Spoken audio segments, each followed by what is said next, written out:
Magandang araw mga kaparehas, narito po tayo sa Barangay Canalate, Malolos City, Bulacan at pong makapanayam ngayon ang butihing former Barangay Kagawad at ngayon ay muling magbabalik, magmamalasakit, maglilingkod, magsiservisyo bilang ating punong barangay dito po sa Barangay Canalate, Malolos City, Bulacan na si Iginagalang Alejandro Alex Nazario Bautista. Kunsi, kumusta na po ba kayo?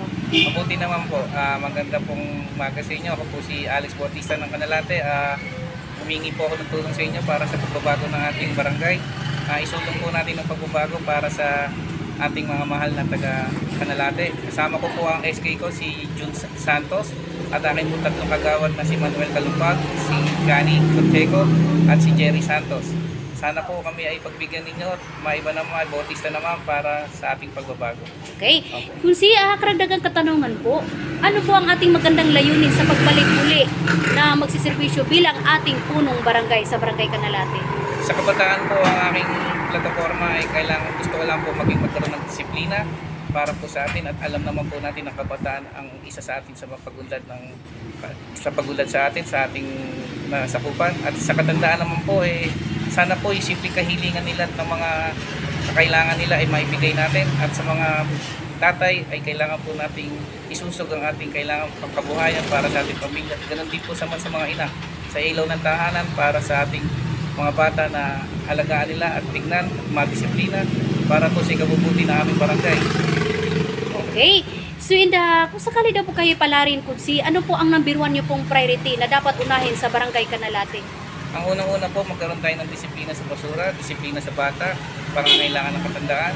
At bukod po doon, marami pang mga bagay na dapat nating unahin, katulad na maging transparent tayo para tingnan natin sa mamamayan kung ano ating kaperahan at ano mga proyekto at ano ang balak nating gawain.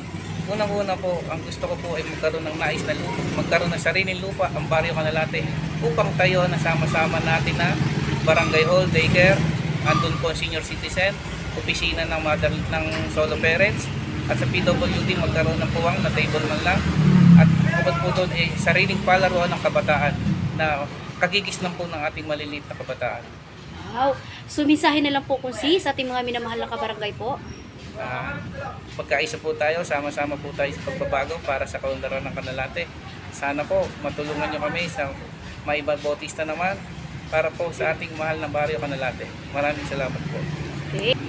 Ayan, okay. Yan po ang mensahe ng ating butihing former Barangay Kagawad dito po sa Barangay Canalate, at ngayon ay muling magbabalik, magnanais, magmamalasakit bilang ating punong barangay dito po sa Barangay Canalate, Malolos City, Bulacan na si Iginagalang Alejandro Alex Nazario Bautista. Magandang araw po mga kaparehas. Mula po dito sa Barangay Canalate, Malolos City, Bulacan, Lay Castro po ng Parehas. Ingat-ingat po kay Kunsi, in your family. God bless us all.